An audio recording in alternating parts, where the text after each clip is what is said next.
Previously on YTF. Basically, this is how we rehearse. This is how we get down. We all go to one room and we sit here and talk about what we're gonna do. We have one day now to rehearse, and I really hope it's enough for the boys. And hanging out, so there's food for you guys. I just hope it's not too little, too late. Portland's good. Anaheim and Portland.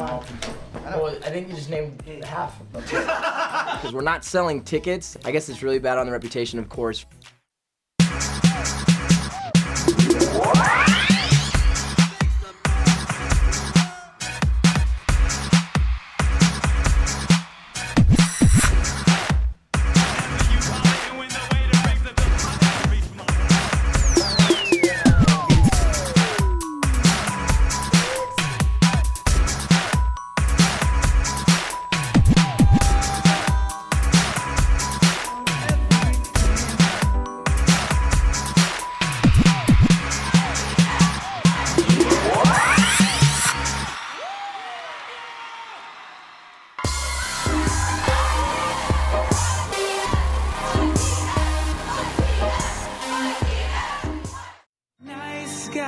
Finish last, that's why I'll treat you like trash. It's not what I really wanted.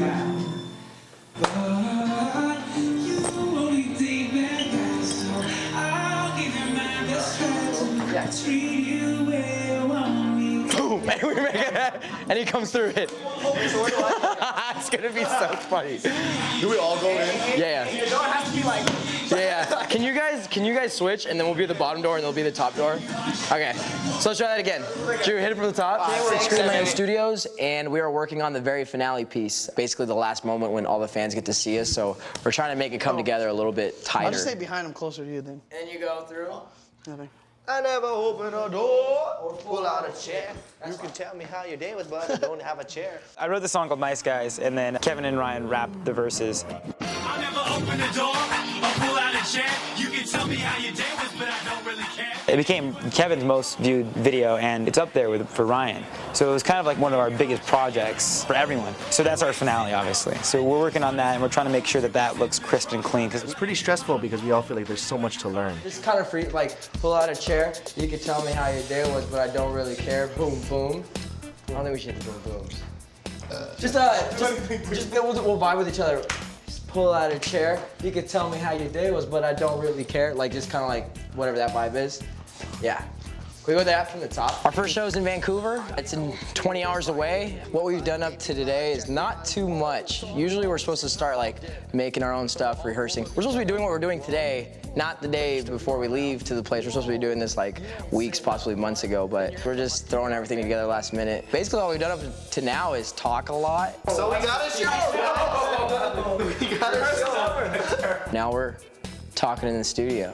So working out some stuff, trying to make it work. Where's Chester? So I have a jacket too, if you have a jacket. Seriously. Where's this guy? Where's Chester really? Where is he? Right head over his right shoulder. Chester being late was a little rough just because we're all in Nice Guys together.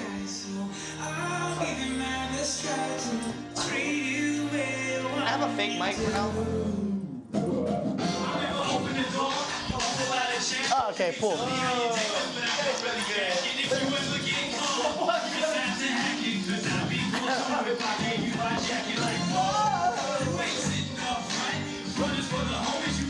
Rehearsal started off with 5 individuals. Chester was late, Kev wasn't there, and we just started from the very top, and then people would go in and out of paying attention, trying to get everybody's like ADD to just come to one thing and just listen and just follow type of thing. That and people not showing up was kind of hard. You're not gonna just keep it like in your left hand because there's no choreography with that. And then when we do the out, you can just set up. You go this way.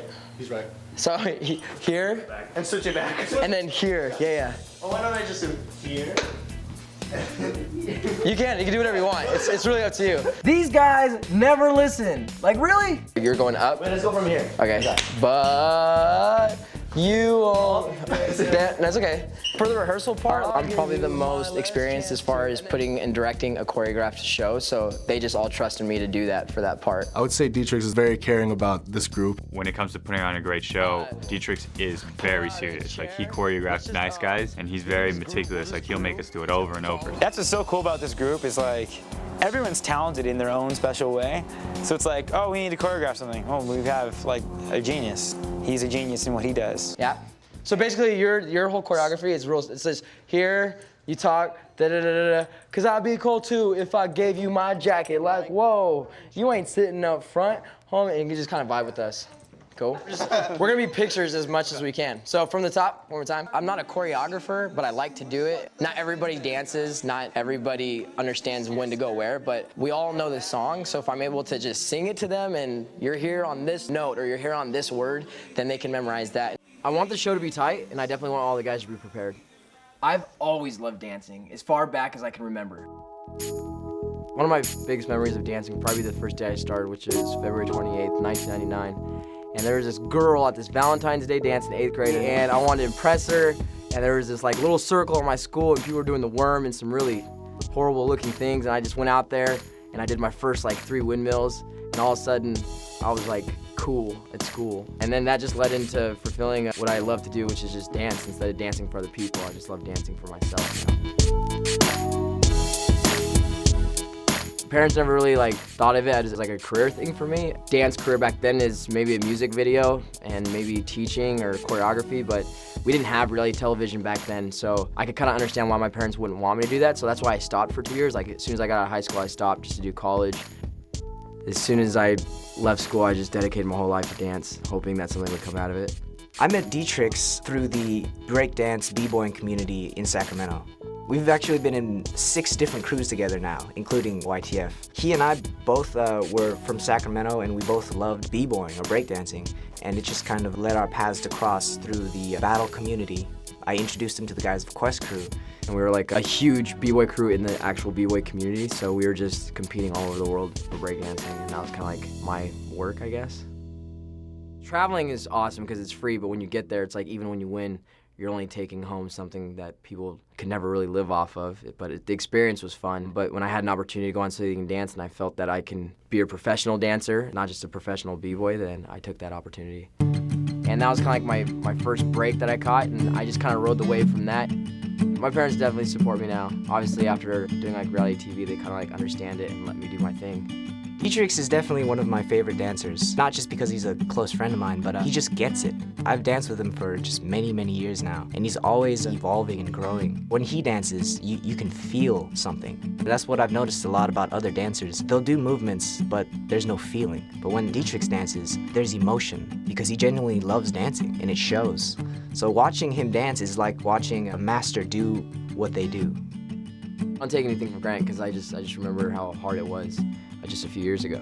Growing up, we had nothing. My mom at one point in time had 4 kids, and she was on welfare, and she really didn't have any type of income. All my friends through high school, they didn't really have to work. For me, like, I had to buy everything I ever got. I'm just very honored to know that I had not as much as I do now, so I take it very, like, pridefully, I guess. That's why I believe in the YTF slogan so much, is because it's pretty much my life. My ultimate goal is to be able to blend both my professional dance career and my YouTube career in one, so that everybody can do that. And YTF gave me that outlet to present that.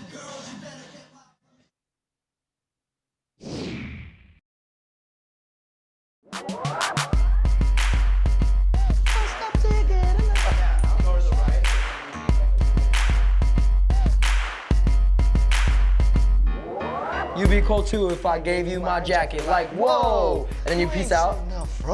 Keep your arm there. Like, whoa. Dom is teaching all these things in one day, and it's crazy. And for someone who can't dance like me, it's really difficult. Oh, never mind, you can do that. Yeah, that's fine. Yeah, to do that. House, go ahead. House is on tonight, and that's my favorite show. There really hasn't been enough rehearsal time because it's really hard to get 7 people with super busy schedules in the same place at the same time. Obviously, we should have had more days to rehearse. You say there's a party with drinks and girls, all 7. We're there. But for some reason, when we have rehearsals or anything else, yeah, it's a little harder to get together. Yeah, that'd be cool. That's like a cherry on top, because they're gonna love to see you do that. That's tired. You don't do that once a year. Is that good? That works, right? I'm the only one in the group that doesn't dance, so this whole choreographing for the finale is like really difficult for me to figure out. Gave you my jacket, my whoa! I am from Hilo, Hawaii, and I currently live in Las Vegas and North Hollywood, and I just go back and forth every other week or so. Growing up in Hawaii, I guess you could say I'm sheltered. I didn't know I was because I was living there. I lived in a city with like 50,000 people, so I got bored. A lot of that is the reason why I started making videos. That one of my hobbies when I was in middle school was to record videos on a VHS camcorder and just entertain my family and friends, and I guess essentially that's what I do now. We're going to Hollywood! Hollywood? Yeah! Yeah!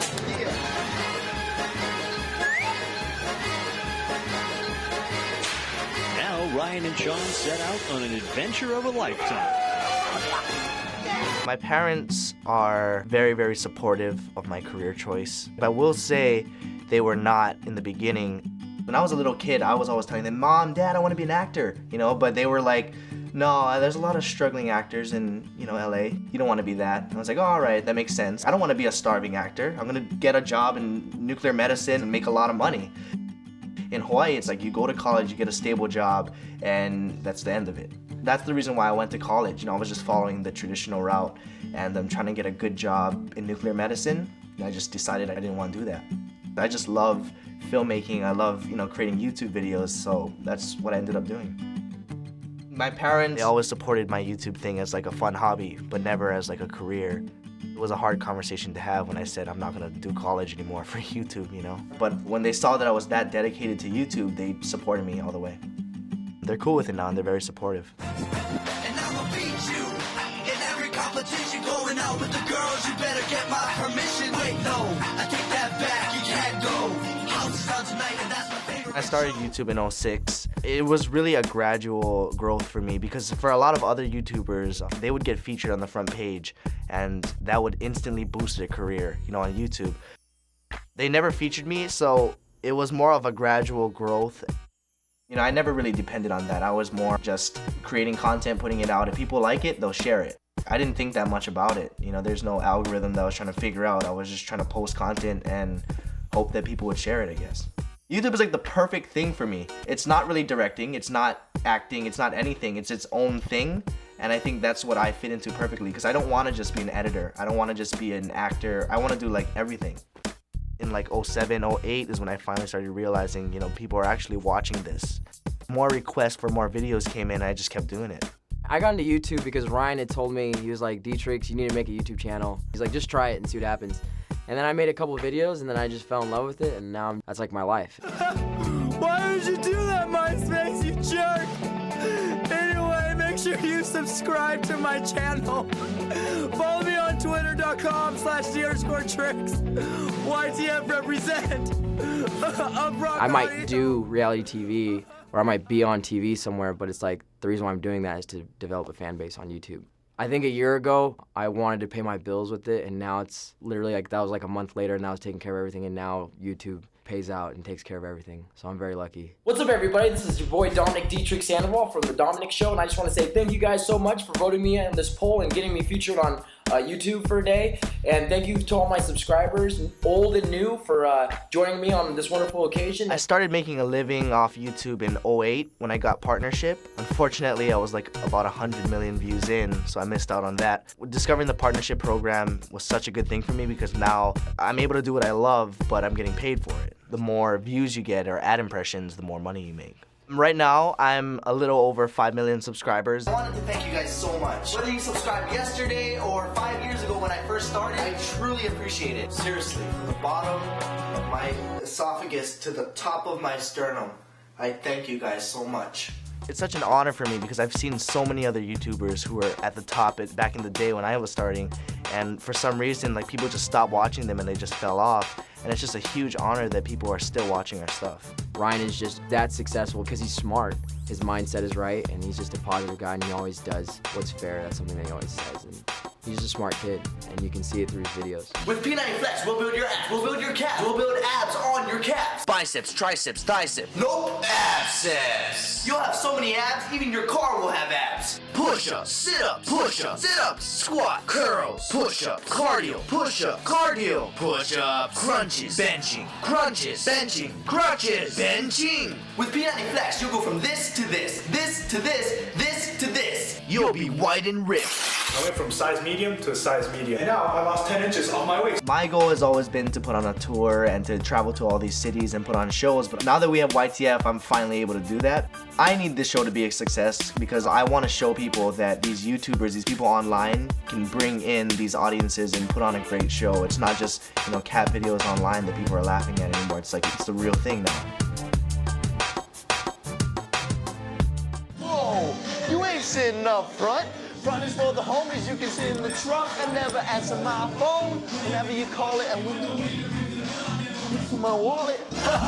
We were finally getting nice guys down, kinda, and then Ron showed up. Ryan, nice to meet you. Pleasure to meet you. On the road with us? Yeah. Yeah, so I'm your babysitter. Get on stage now. But, yeah, so, you know, glad to be here with you guys. Yeah. Having a stage manager is gonna be great, but I've never worked with one, so it's gonna be a learning curve. It's just gonna be a little difficult because we're not used to having like a director or a stage manager. So I just hope he can put up with us.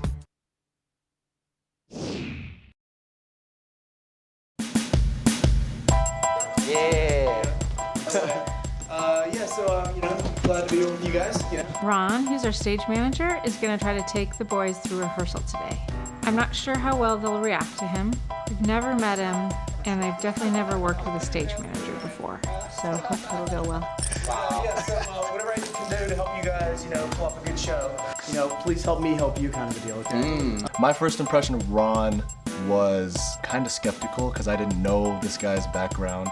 I kind of thought he was gonna ruin the whole vibe with our chemistry, I guess, because we're not used to having a stage manager. We just kind of do everything on our own. So I'm kind of worried about that. I think the best thing we can do is just try and keep a consistent show so that whatever the venues may or may not throw at us, we can just conform to that. But as long as we're locked in on where we're gonna enter, how we're gonna exit, all that kind of stuff like that, and we can just keep a nice flow, because I'd rather have you guys focus on the performance and all the logistics, you know, leave that kind of up to me, okay?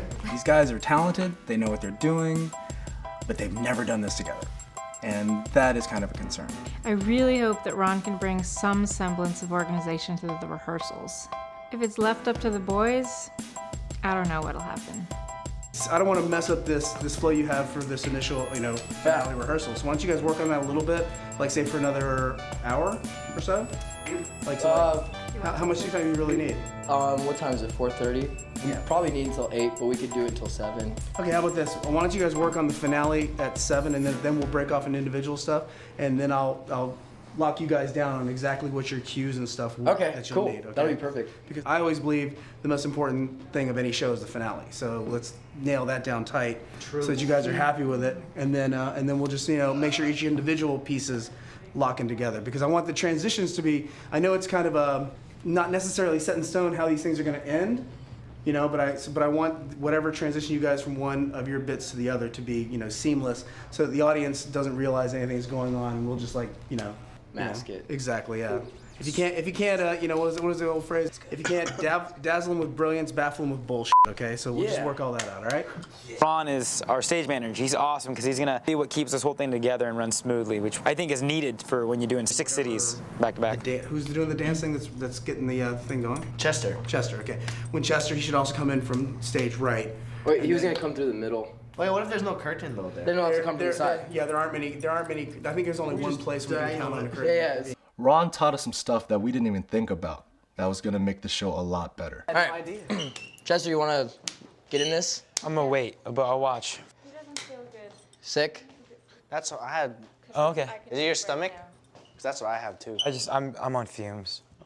It's not a big deal. I'm just. The courses I'm just on fumes though. Stupid. Yeah. No, the course. It's not a lot of sleep lately. Just tired. That's all. I had an 8 a.m. and then I had a 2 o'clock. I came from the west side to get here, so. It's been hectic. The past 48 hours has been crazy. I haven't been sleeping. I'm so tired. We're putting in the effort. It's not a matter of like dissing any of these call times or anything. We're trying as hard as we can. It's just I think everyone's doing a lot right now. You ain't sitting up front. Then you get sad and you go to the back. Front is for the homies. You can sit in the trunk. When rehearsals started coming together, you could feel it. For instance, the dance steps started to make sense, and we were almost in sync. Winchester on me.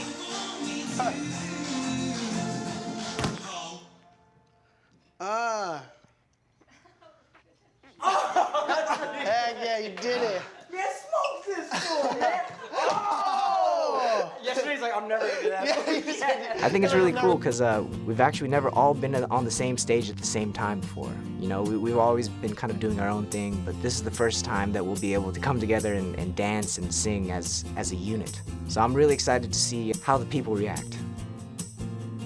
I need this show to be a success because everything in my life is because of YouTube right now. I want to show people that we can finally do this show that's not just online. This tour has to go well. It cannot fail, because if it does fail, I feel like I would be stepping back in my own career. None of us in YTF can afford to do that.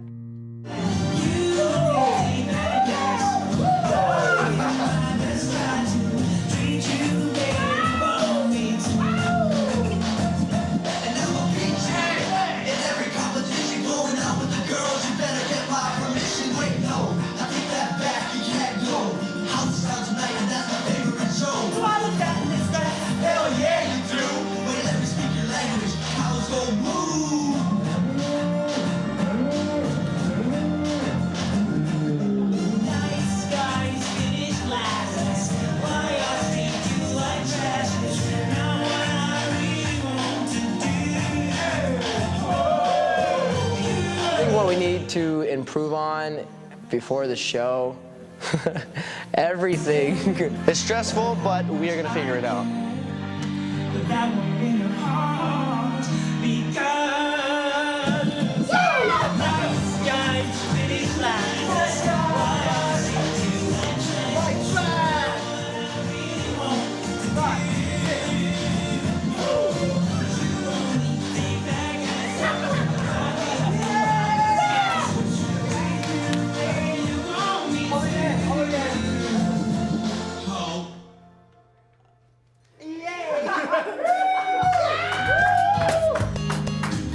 We literally have less than 24 hours before we leave for Canada for our first show in Vancouver. So hopefully I'll remember it by tomorrow, practice it, and nail it on Friday.